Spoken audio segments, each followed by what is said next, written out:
onde Deus está caminhando. Senhor, nós rogamos ao Senhor as ricas bênçãos sobre a vida de João, teu filho, teu servo. Usa poderosamente, ó Deus, o teu filho que vai falar da tua palavra.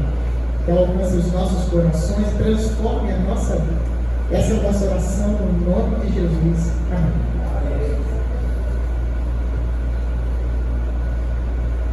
Quero saudar a amada igreja com a graça e com a paz do Senhor Jesus. Amém? Amém. Meus amados, é uma satisfação muito grande estar aí com os irmãos.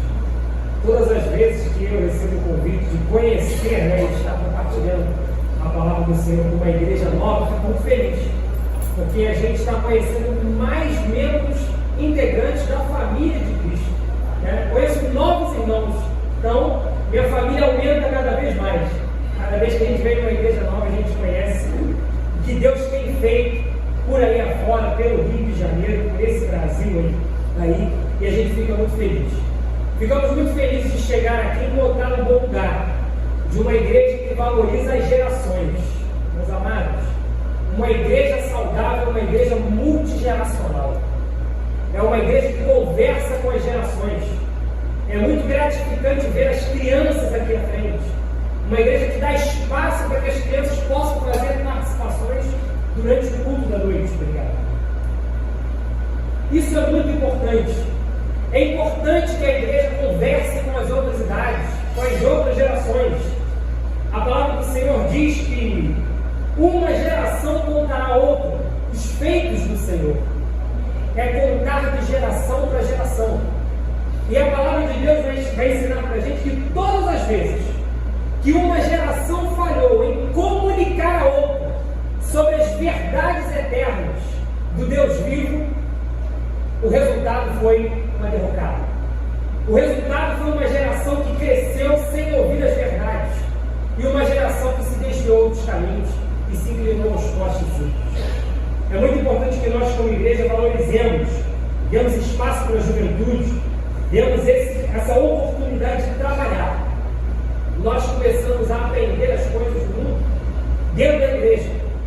Estava comentando com o pastor Charles que, graças à igreja, nós aprendemos, eu aprendi basicamente a minha profissão. Graças à igreja eu consigo falar em público. A igreja que me deu isso. A igreja que disponibilizou e possibilitou o exercício da minha profissão hoje como advogado.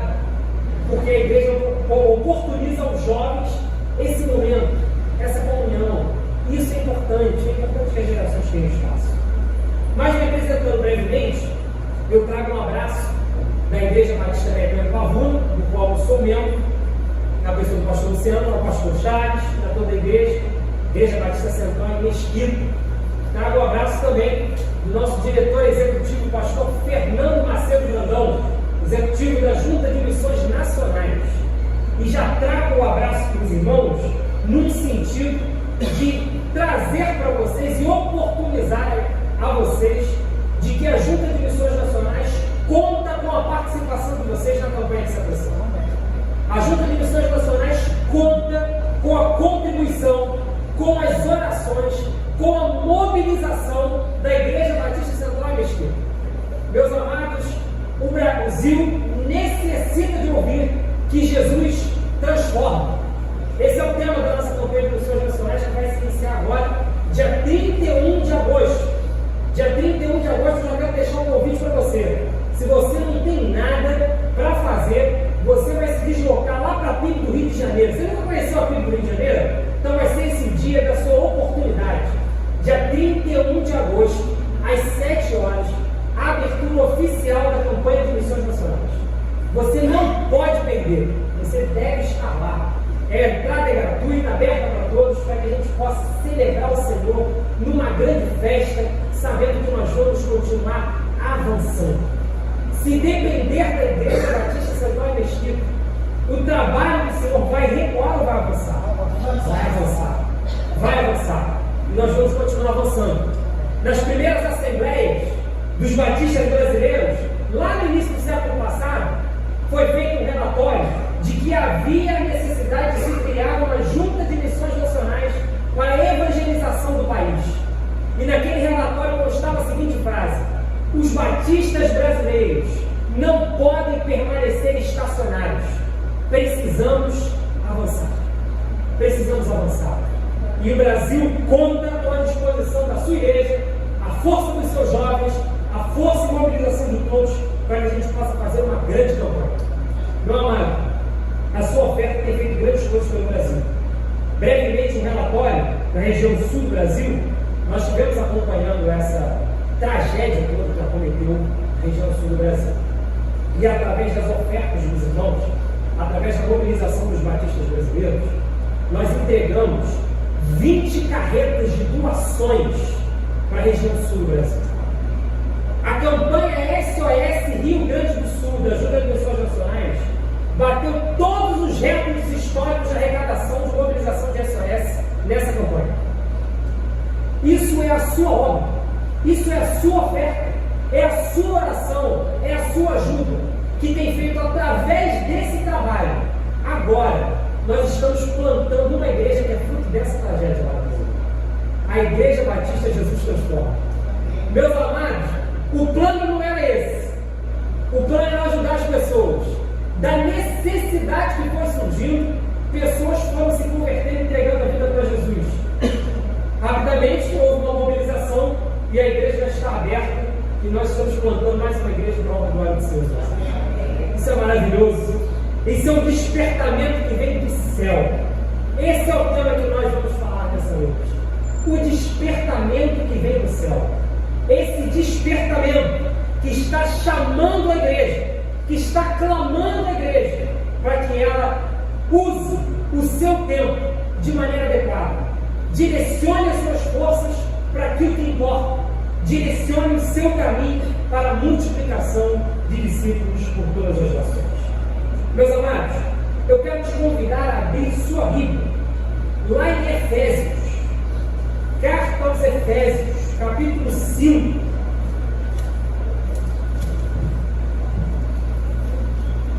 Carta aos Efésios, capítulo 5. Nós vamos fazer a leitura do versículo 1 ao versículo 21.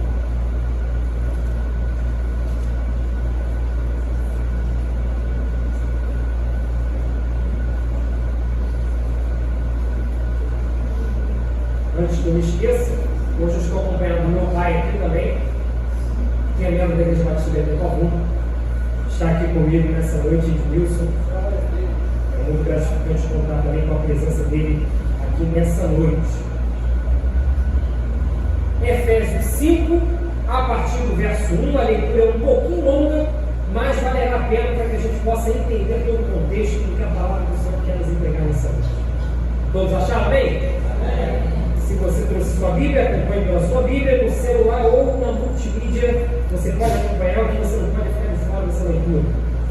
Diz assim a palavra do Senhor: portanto, sede imitadores de Deus como filhos amados, e andai em amor com Cristo, que também nos amou e se entregou por nós a Deus, como oferta e sacrifício com aroma suave.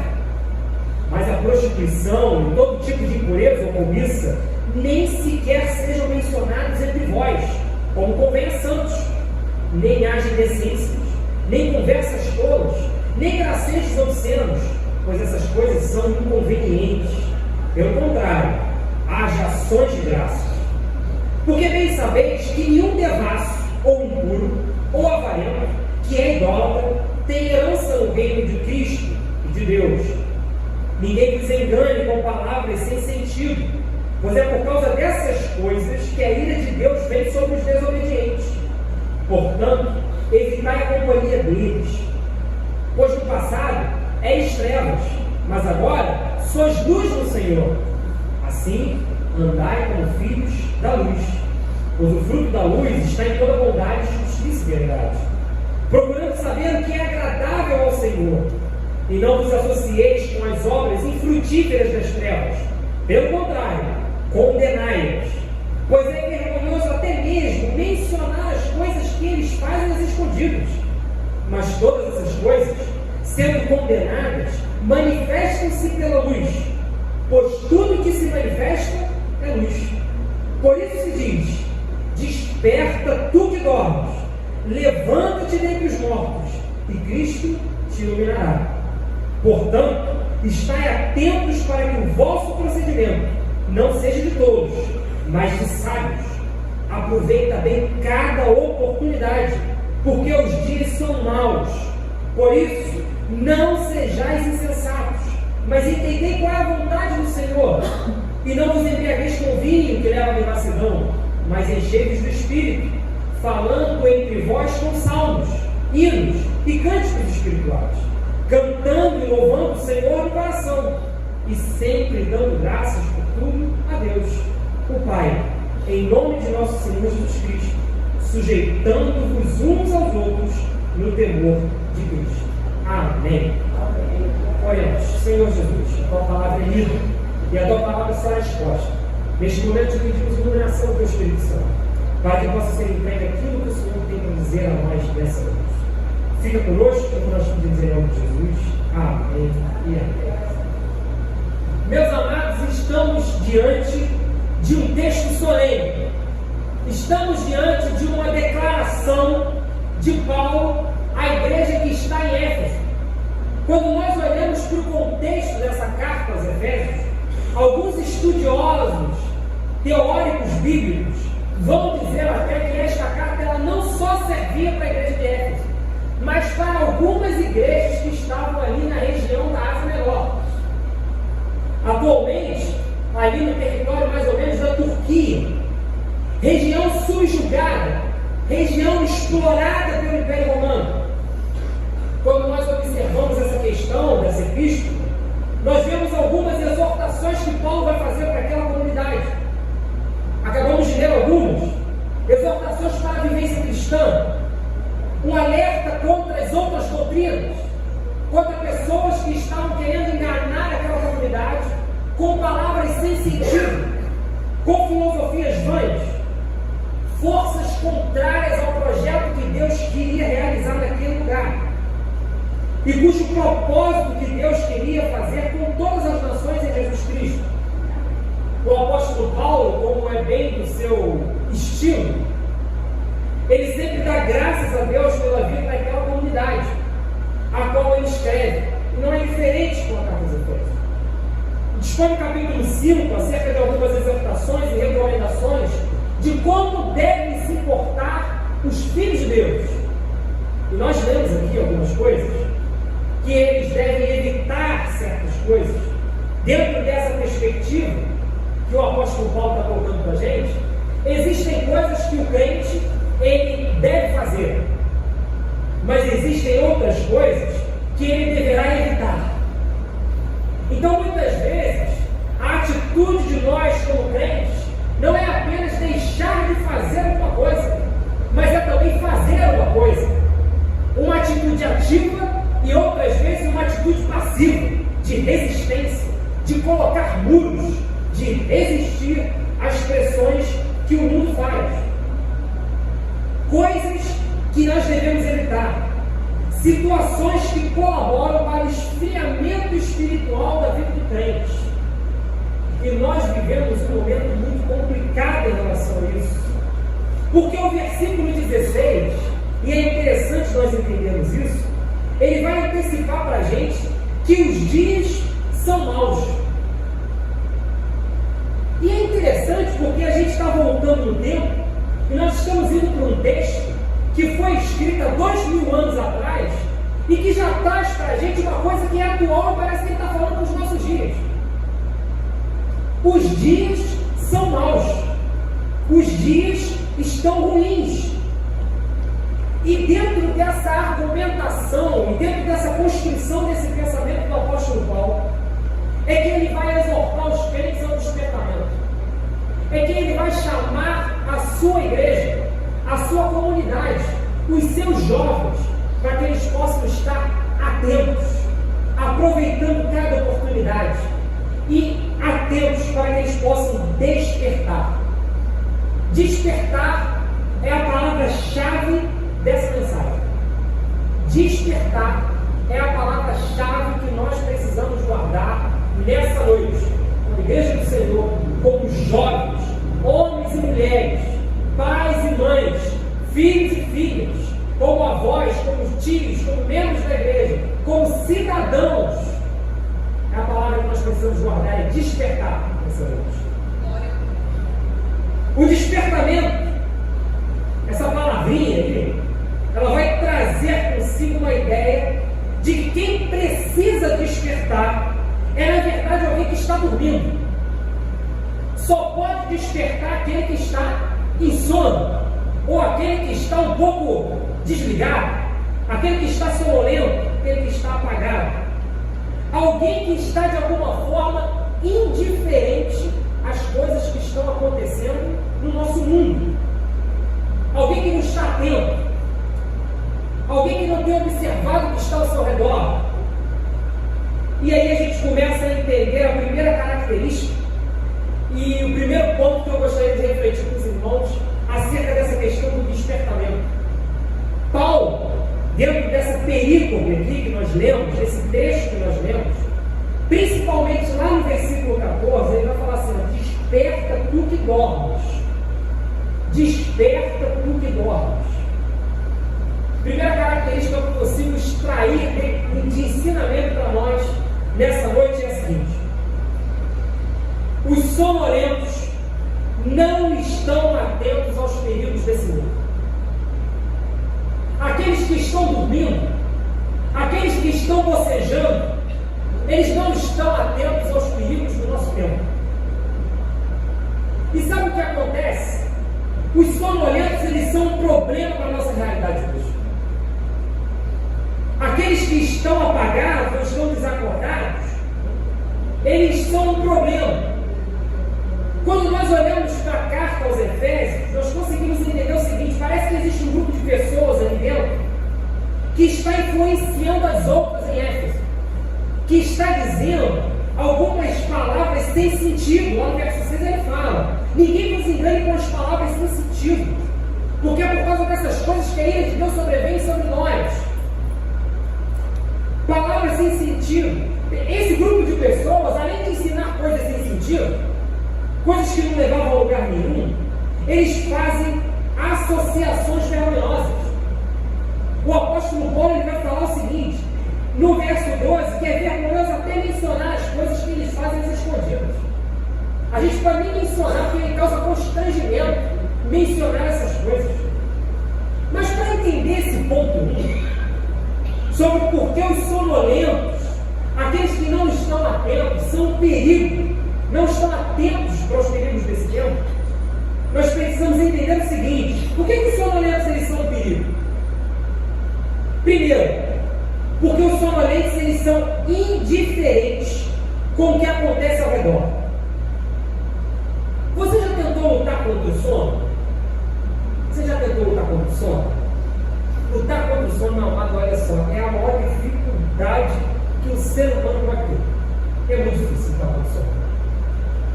Às vezes a gente sai de casa para pegar o transporte público, aquele transporte lotado para chegar no trabalho, leva 1 hora e meia, 2 horas, alguns até mais de 3 horas para chegar no trabalho. Nós temos alguns irmãos que trabalham com a gente lá na Tijuca que são moradores de Mesquita, são moradores aqui do lado, aqui do município. Estão inseridos no nosso contexto lá. E para chegar na Tijuca é uma verdadeira viagem. Eles acordam cedo, partem e chegam lá, às vezes até descansar, pastor. Sabe por quê? Eles falam assim: eu vim dormir no transporte. Porque lutar contra o sono é a coisa mais difícil que tem. A gente fica assim, batendo cabeça. A gente fica numa dificuldade porque o sono tira a nossa concentração. Certa vez, eu, no tempo de colégio, fui fazer uma prova de matemática. E naquele dia, eu acordei muito resfriado, né? E aí eu tomei um remédio. Sabe aqueles antigripais? Que, né? O antigripal ele tem um efeito engraçado. Você não vai sentir o efeito da gripe, ele te coloca em coma. Ele te bota para dormir, ele acaba com você. E eu não tinha essa noção. Então, antes de sair de casa, eu fui e tomei aquele remédio. E fui fazer a prova de matemática. Como um bom advogado, vocês devem imaginar que o irmão é um exímio matemático, né? Domina todas as artes das equações. Então, o professor de matemática ele costumava me tratar como freguês. Porque todas as vezes que tinha uma prova de operação matemática no ensino médico estava lá com ele. Sempre eu estava lá. Eu falava, pô, você tem que me perdoar, porque não é a minha aptidão. Eu não fui chamado para isso. Mas nesse dia, eu cheguei e fui fazer a prova. E começou a bater um sono. Eu já não sabia muita coisa daquela prova, mas eu bati a cabeça e lutava contra o sono. E eu terminei aquela prova, eu entreguei a prova e eu vim no caminho lá, estava lá em São Domingos, morando na Pavuna, saía caminhando. E meus irmãos, foi a volta para casa mais difícil que eu tive. Porque eu vim literalmente como um zumbi na rua. Dormindo. Eu não me importava com o que estava acontecendo ao redor. Se chegasse um ladrão e me roubasse, eu não ia nem perceber. Porque eu vim dormindo pela rua, de olhos fechados. E quase uma situação deprimente. E eu estou contando essa história para você, para te alertar que é o seguinte: quando a gente está com sono, a gente não presta atenção em nada para a nossa vida. A gente não tem como concentrar, porque o sonolento ele não está alerta. O sonolento ele não está atento com o que está acontecendo à volta dele. Na verdade, eles são indiferentes. Eles estão indiferentes com o que está acontecendo ao redor. Ele só se importa, quando você está com sono, você só se importa em chegar no lugar. Você só se importa em alcançar o objetivo que você quer e viver os seus próprios sonhos. Eu, quando estava andando, voltando para casa, o único objetivo era chegar em casa e deitar na cama. Eu não queria saber se o mundo estava acabando. Eu não queria saber se algum famoso faleceu. Eu não queria saber se meu time ganhou ou perdeu. Eu queria era deitar na cama e dormir. Eu não estava preocupado com o que estava ao redor. Sabe, isso chama atenção para a gente, porque muitas vezes nós estamos como crentes, nós estamos como jovens, como igreja, vivendo um verdadeiro sono espiritual. Nós estamos verdadeiramente vivendo uma sonolência espiritual, que nos faz não nos importarmos com o que está acontecendo à nossa volta, que não faz com que a igreja possa se despertar para a situação que acontece no nosso município, no nosso bairro, no nosso estado, no nosso país, que faz com que a gente não se importe com a situação deplorável e deprimente que muitas vezes nós estamos vivendo e que a nossa casa está vivendo, porque nós estamos vivendo um sono espiritual. Nós não estamos sendo despertados. Se nós entendemos que os sonolentos são aqueles que são indiferentes com o que acontece ao seu redor, nós conseguimos entender também que os sonolentos eles são um problema para si mesmos. Além de não se importar com o que está à volta, o sonolento é um problema para si mesmo. Afinal, quem não lembra do Eudes? A história do Eudes, aquele rapaz lá de Atos, em que essa história está sendo descrita, em que está acontecendo aquele culto maravilhoso, um ambiente espiritual, um mover do Espírito Santo, mas o Eudes está sentado na janela. E adivinha o que o Eudes está fazendo? O Eudes está dormindo. O Eudes está dormindo. O Eudes está desligado. Ele é um exemplo para nós de alguém que está vivendo um ambiente espiritual, mas está com sono e está dormindo. Está desligado do que o Senhor está fazendo. Não é participante da obra que o Senhor tem feito através dos seus homens e mulheres que estão espalhados por esse país. Eu quero que você desperte a sua atenção para entender que existem aqueles que, mesmo estando em ambiente espiritual, continuam com sono. E a história que vai trazer para nós do Eudes é a seguinte: todos conhecem. Aquele sono foi tão pesado para aquele homem que ele caiu da janela e acabou morrendo. A história depois vai terminar melhor para ele. A gente não vai se ater à história do Eudes. Mas os desatentos eles são um perigo para si mesmo. O sono do Eudes levou ele à morte. E muitas vezes o nosso sono e a nossa acomodação espiritual está nos levando à morte. Morte muitas vezes que não é física, mas é uma morte espiritual. É a morte da alma, que deixa os nossos corações insensíveis, corações que são incapazes de se importar com o que acontece ao redor, que simplesmente assumiram a condição de entrar pelas portas da igreja e vir até aqui este lugar de oração, lugar de adoração, apenas para receber alguma coisa da parte do Senhor. Essa é a grande verdade. Nós estamos muitas vezes sendo crentes passivos. Nós só queremos receber. Nós só queremos receber. Se o Senhor tiver para entregar, eu quero receber. Quantos estão dispostos a entregar? Nós precisamos mudar a lógica. Você vem nessa casa aqui, sim, para receber algumas coisas, mas você vem principalmente para entregar a melhor adoração que você tem ao Senhor. Você vem principalmente para cuidar de vidas. Você vem principalmente para discipular e cuidar de pessoas. Nós precisamos inverter essa lógica. Uma lógica de um Deus que nós tratamos como mordomo. Um Deus que na verdade só está ali para nos servir e para entregar os nossos sonhos. Está aqui, ó, meu irmão, o emprego que você pediu. Está aqui, meu irmão, a felicidade que você quer, está vendo? Essa casa nova que você precisa, aqui, ó. Está aqui para você. Está aqui esse carro novo. Está aqui a salvação da sua família. Isso que você pediu? Um Deus que quer, que nós tratamos muitas vezes como nosso servo. E por isso há muitos crentes que não estão entendendo a soberania de Deus. Crentes que têm dificuldade com a soberania de Deus. Eu gosto muito daquele hino que fala assim: se Deus fizer, Ele é Deus. Se não fizer, Ele continua sendo Deus. Porque Deus é soberano. Essa coisa do evangelho triunfalista, de ter tentado com palavras sem sentido, trazer para nós a dimensão de que Deus tem que nos dar tudo e nos fornecer tudo. Isso é uma ideia que não condiz com o que a gente vê na Bíblia. Nós precisamos estar atentos ao que o Senhor tem para nos entregar. Sim, nós precisamos receber de Deus e é Ele que nos sustenta. Mas, meu amado, às vezes a gente precisa falar duro, às vezes a gente precisa falar de formas mais rígidas, porque a gente precisa entender o seguinte: se Deus quiser que você passe a tua vida inteira com essa luta, Ele é soberano para isso. Sabe por quê? O apóstolo Paulo ele convivia com um espinho na cara.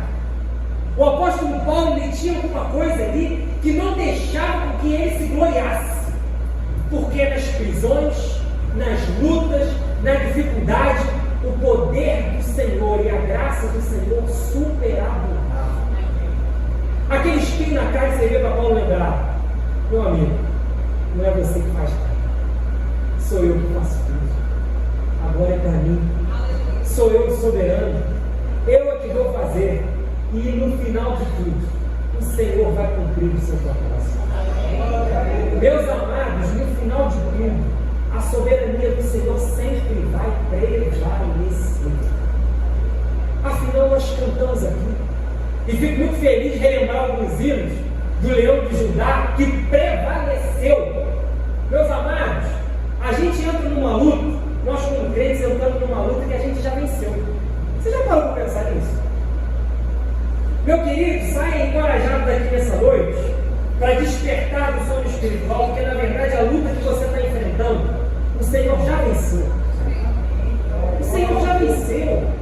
O Senhor está chamando para a igreja para entrar numa batalha, para entrar num campo de uma batalha que Ele já te entregou o resultado.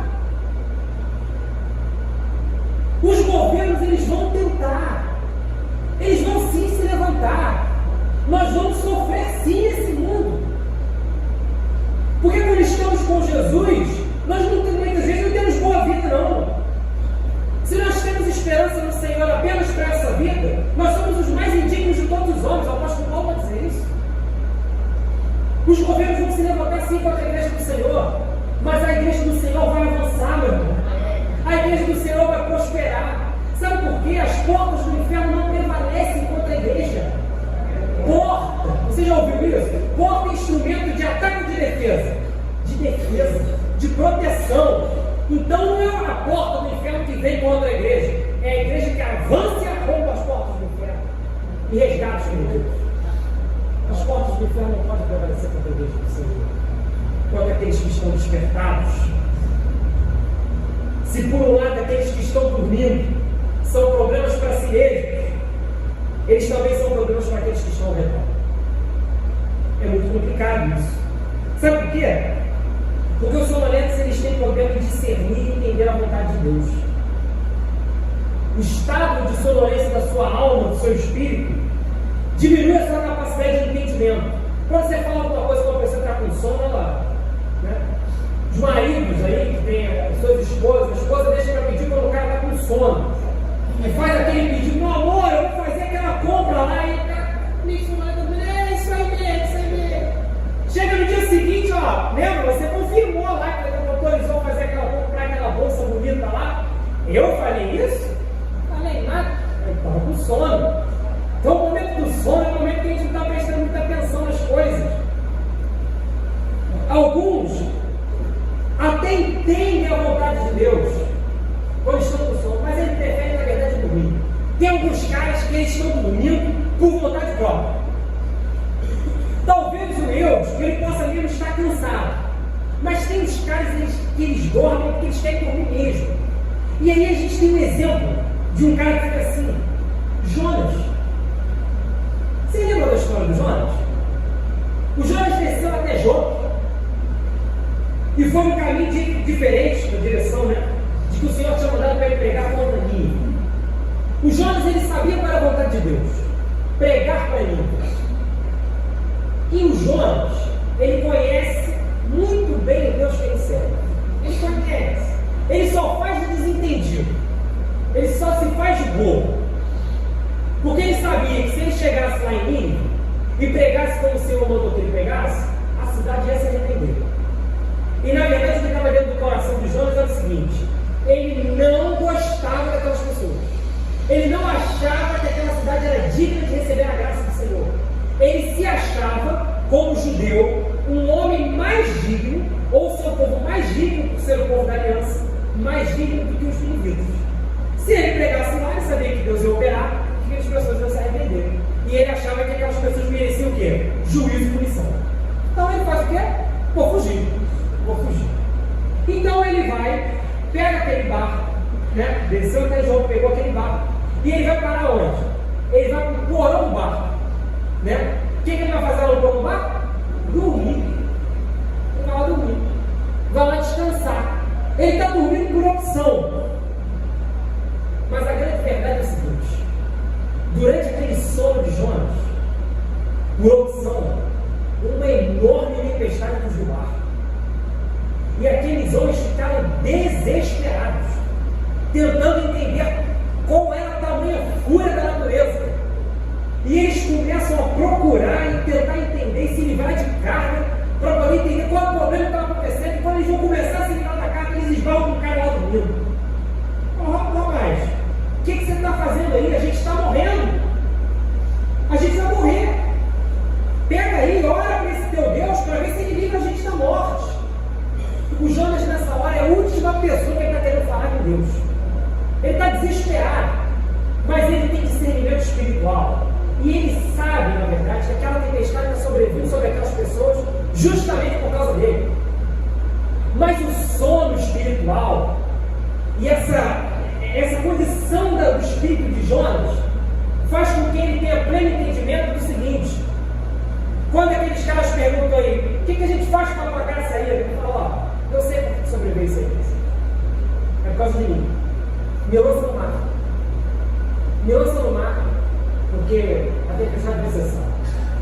E aí, depois de se livrar de muita carga, e eles perceberem que aquilo não funcionava, realmente eles vão e lançam os Jonas, e o mar todo se acalma.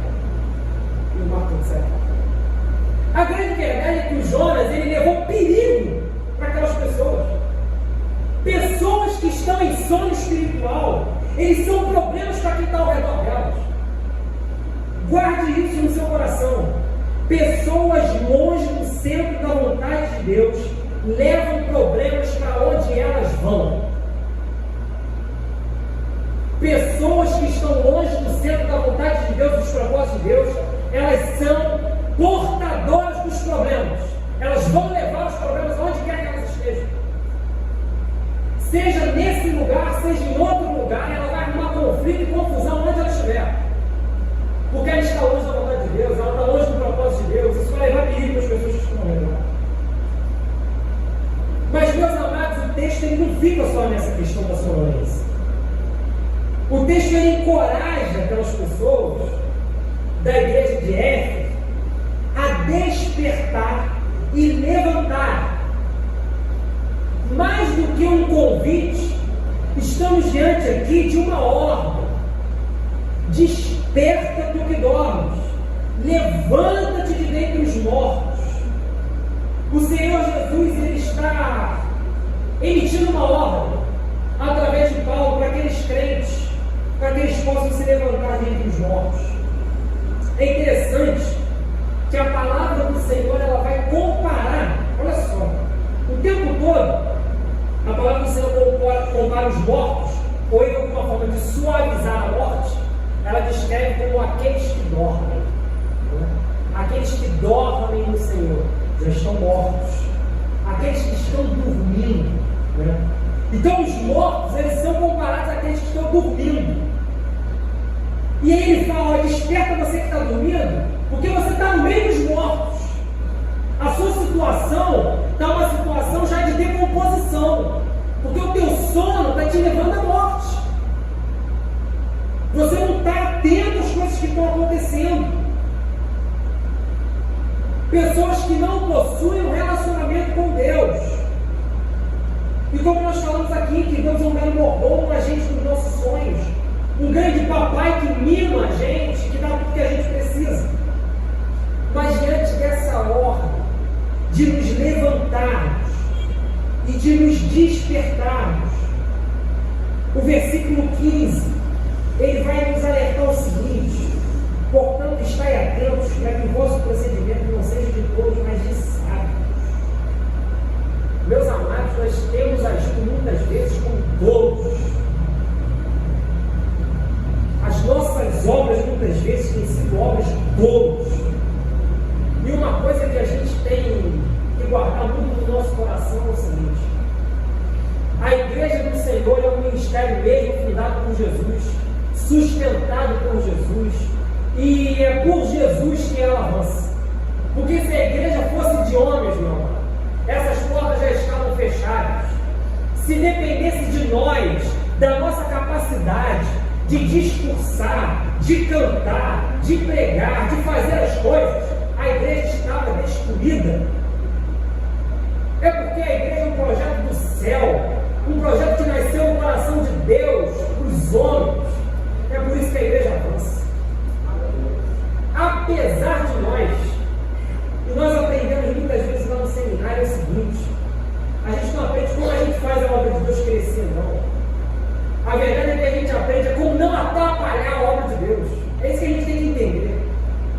A grande oração nossa, pastor, é como a gente não pode atrapalhar a obra que o Senhor quer fazer no mundo. Porque muitas vezes a gente mais atrapalha do que ajuda. Porque a gente não está atento. O nosso procedimento não está sendo um procedimento daqueles que são sábios. Muitas vezes nós agimos como todos dentro das nossas atitudes, da nossa vida. Se nós entendemos no ponto 1 que os sonolentos não estão atentos aos perigos desse mundo, nós falamos algumas características dos sonolentos, de que o Senhor nos encoraja a despertar e a levantar, essa ordem que o Senhor deu para nós.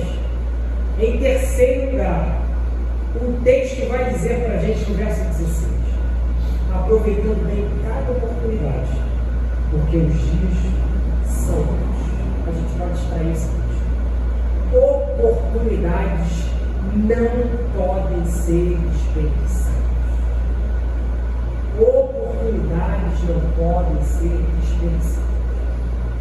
Na semana passada, um dos nossos professores lá no seminário, o pastor Pedro Veiga, seu sogro mora em Portugal e de repente sofreu uma queda, né?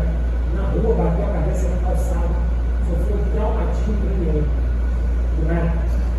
Foi internado em estado grave no hospital. O pastor Pedro, que trabalha com a gente em missões nacionais, abriu mão de tudo, saiu, pegou o dinheiro que não tinha e desmarcou a agenda de tudo, alargou a igreja, ele é pastor presidente de uma igreja também, e foi para Portugal, ele, sua esposa e seu filho. E aí todos se perguntavam, na verdade, por que ele estava fazendo aquilo. Pastor, mas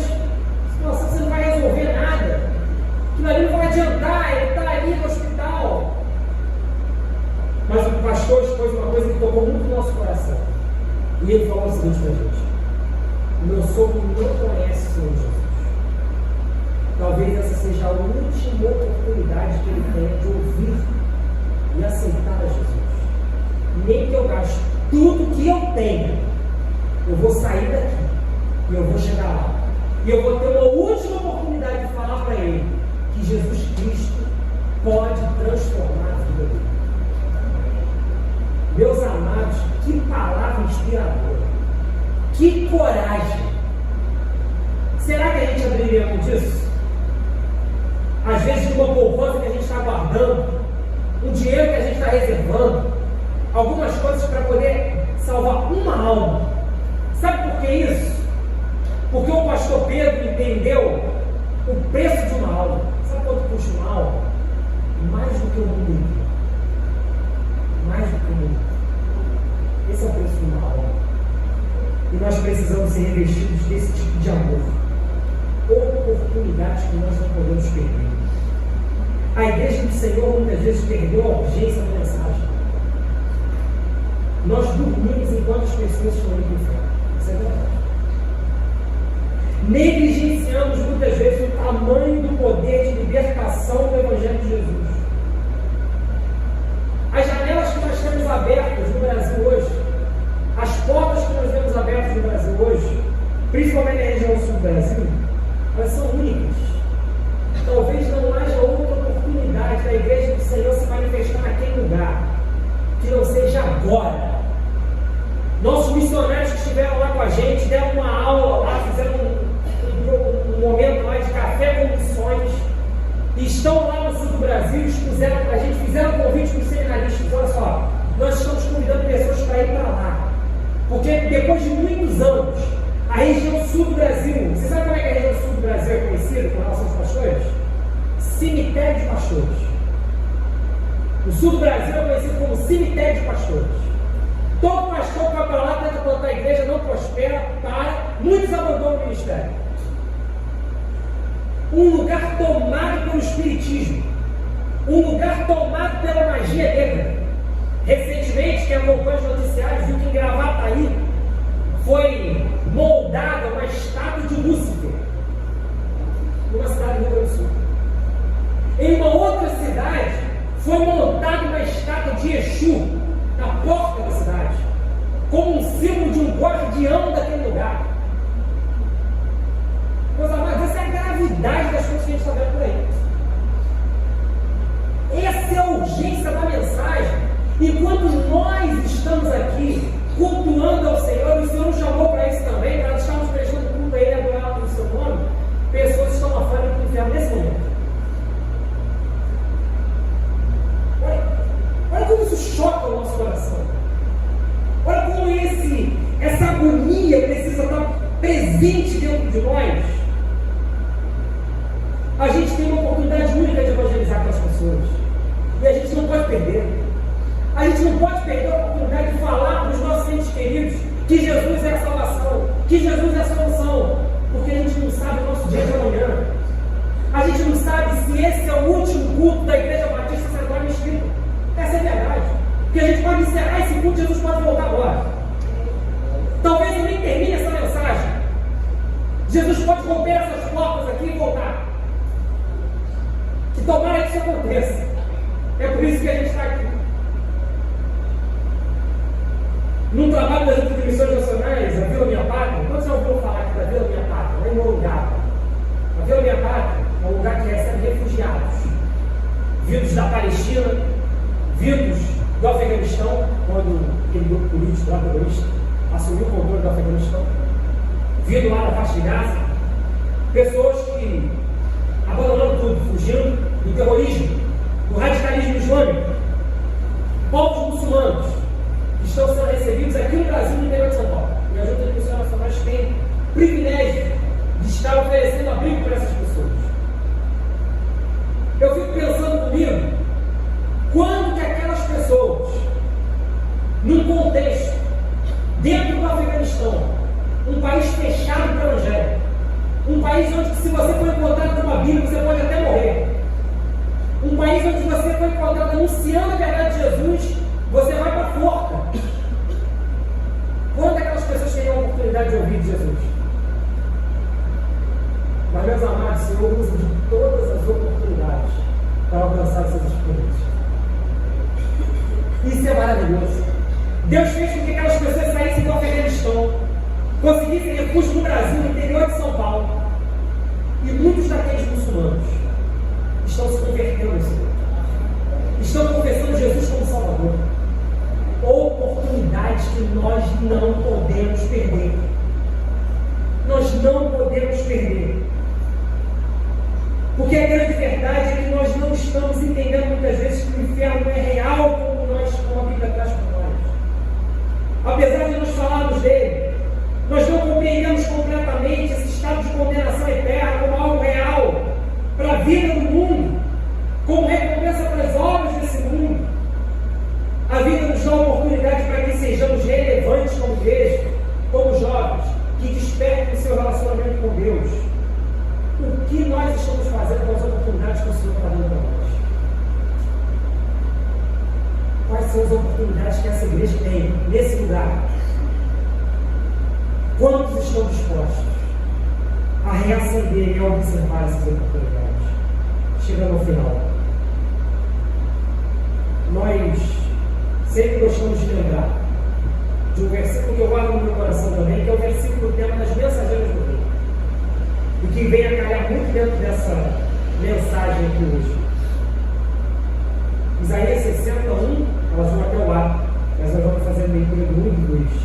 Aquele versículo ele fala assim: levanta-te e resplandece, porque já vem a tua luz, e a glória do Senhor nasceu sobre ti, pois as trevas cobrirão a terra, e a escuridão cobrirá os povos, mas o Senhor resplandecerá sobre ti, e sobre ti se verá a sua luz. Não, amados, se esse versículo não é mais atual para a gente, as trevas já cobriram a terra, a escuridão já cobriu os povos. Ela não vai nem cobrir, não, ela já cobriu. Já está aí. A maldade está na nossa frente, está nos nossos dias, está presente. A impiedade, homens avarentos, presunçosos, orgulhosos, cheios de si, homens odiadores, homens que lutam pais contra filhos, pessoas que estão buscando, são escravos dos seus próprios prazeres. A palavra de Isaías ela vai dizer ali que aqueles que são despertados, aqueles que levantam, eles são iluminados por Cristo. Cristo te iluminará, é o que Paulo está dizendo aqui no versículo 14. Aqueles que uma vez dormiam e uma vez estavam sendo considerados dentre os mortos, eles têm a oportunidade de nessa noite serem iluminados por Cristo. Esse é o convite que eu quero te fazer nessa noite. Ser iluminado por Cristo. Despertar do sono. Acordar. Será que nós estamos preparados para despertar esse relacionamento com o nosso Deus? Ou estamos em sono profundo? Nós temos a sensibilidade espiritual para perceber as ações do diabo nas mínimas coisas que estão acontecendo nesse mundo, em forma de lei, em forma de ensino na escola, em forma de filme. O diabo está pegando sua mensagem por aí. Está pegando. Antigamente ele até disfarçava, hoje ele abre igreja. Isso é verdade. Você pode ir lá em Madureira, lá você vai ver a igreja contemporânea. Já vou falar dela? Igreja contemporânea de Madureira. Eu quero saber. Igrejas conduzidas por casais gays, que aceitam transexuais.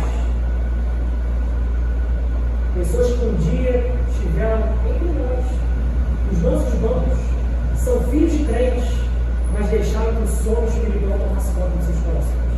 Deixaram que as vãs filosofias tomassem preencher seus corações.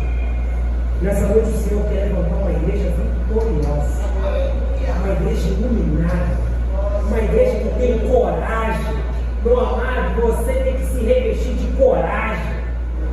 Seja corajoso, jovem.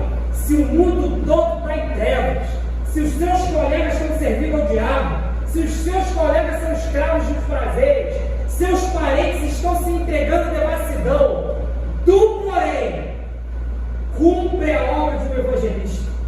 Permanece naquilo que eu tenho te ensinado. É isso que Paulo vai falar para Timóteo. Tu, porém, você vai permanecer. Sabe aquela frase da mamãe? Você não é igual a todo mundo? Você não é todo mundo? Você é geração eleita, sacerdócio real, povo escolhido, geração eleita, para anunciar as boas e maravilhosas obras do Senhor nesse tempo. Meu amado, não existia melhor tempo, pastor, para que Deus te chamasse aqui para esse lugar. Jovem, não existia melhor lugar para você estar. É em mesquita mesmo que você tem que fazer. Você não tem que buscar a igreja que está tudo pronto, não. Igreja que está tudo preparada, que o som é de qualidade, que a estrutura é rica, que está tudo pronto. Você precisa estar onde o Senhor precisa de trabalhadores, onde a seara precisa, onde há demanda, onde os pobres passam fome, onde as pessoas estão nas ruas, onde as pessoas precisam de ouvir que há solução para a vida delas. É para esse tempo que você precisa ser encorajado. E eu quero te fazer um convite nessa noite, que você abaixe sua cabeça, que você abaixe sua cabeça nesse momento. O Senhor quer falar com alguns jovens, com pessoas, com adultos, com idosos, com pessoas de todas as idades. O Senhor quer despertar vocês nessa noite. E o Senhor tem um convite para fazer. Daqueles que eventualmente estão sentindo que precisam entregar mais ao Senhor, que foram chamados para servir nesse tempo, com os desafios da nossa geração. Você nesse momento está ouvindo a voz do Espírito Santo.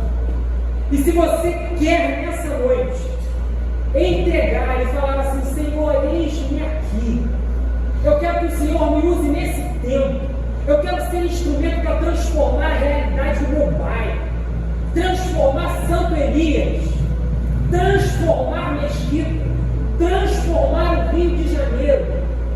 Eu não quero que outros façam, eu quero ser participante da tua obra. Meu amado, nessa noite o convite está feito para você. Se você quer entregar essa sua disposição do coração para o Senhor nessa noite, todos de cabeça baixa e olhos fechados, eu quero que você levante a sua mão, dizendo assim: Senhor, eu quero fazer mais. Senhor, eu quero ir além. Senhor, eu quero entregar mais para o teu reino. Eu posso fazer mais. Talvez você se sinta incapaz. Deus te abençoe, meu irmão. Talvez você se sinta incapaz. Talvez você se sinta limitado. E pensando assim: Senhor, mas eu não tenho recursos, eu não sei falar, eu não tenho dinheiro, as minhas forças já se acabaram. Mas o Senhor está te chamando nessa noite para que você levante de dentre os mortos, porque Cristo vai te iluminar. Vai ser através de você e de nenhum outro que Ele vai fazer a obra dele. Meu amado, a grande honra de estar na presença do Senhor, de ser participante dessa obra, é ser usado por Deus, porque a obra do Senhor vai acontecer. Estando você disposto ou não, a grande honra é ser participante do que Deus está fazendo nessa nação. É o que Deus tem para fazer neste tempo. Você pode, nessa noite, ser um agente de avivamento desse lugar. Vamos orar. Jesus, nós te damos graças. Te agradecemos porque a tua palavra é maravilhosa. Porque o Senhor se manifesta no nosso meio, o Senhor fala aos nossos corações. O Senhor sabe, Pai, que nós podemos fazer mais. Mas o Senhor não pede de nós mais ativismo religioso. O Senhor não pede mais que nós estejamos entregues a atividades que não vão levar a lugar nenhum. Mas o Senhor nos encoraja a assumir a responsabilidade da multiplicação dos discípulos, em cumprir o teu ID, em anunciar as tuas maravilhas. Que nessa noite, Pai, nós possamos despertar do sono, nós possamos nos levantar de dentre os mortos e receber a luz que vem de Cristo Jesus. Nós te damos graças pelo que o Senhor tem feito aqui nesse lugar.